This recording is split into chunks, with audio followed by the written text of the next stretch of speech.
Vote প্রচার করছেন তৃণমূলের প্রার্থী ইমানি বিশ্বাস। সুতির হারুয়া অঞ্চলের কানাইঘাট, শোভারঘাট, পাড়াইপুর 4টি গ্রামের 6টি বুথের মানুষের কাছে পৌঁছে যাচ্ছেন তিনি। অভূতপূর্ব সাড়া মিলছে বলে জানাচ্ছেন তিনি। ইমানি বিশ্বাস আরও বলেন, মানুষের ভালোবাসা জয়ের কয়েক ধাপ কাছে এগিয়ে নিয়ে গিয়েছে তাকে।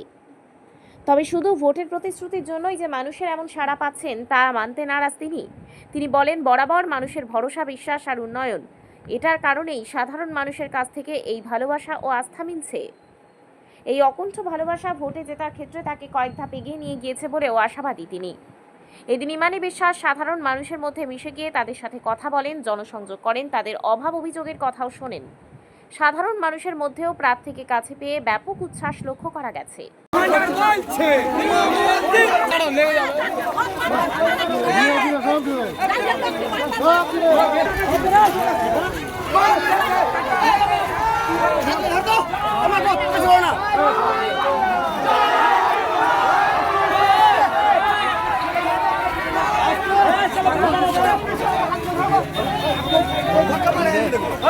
কংগ্রেস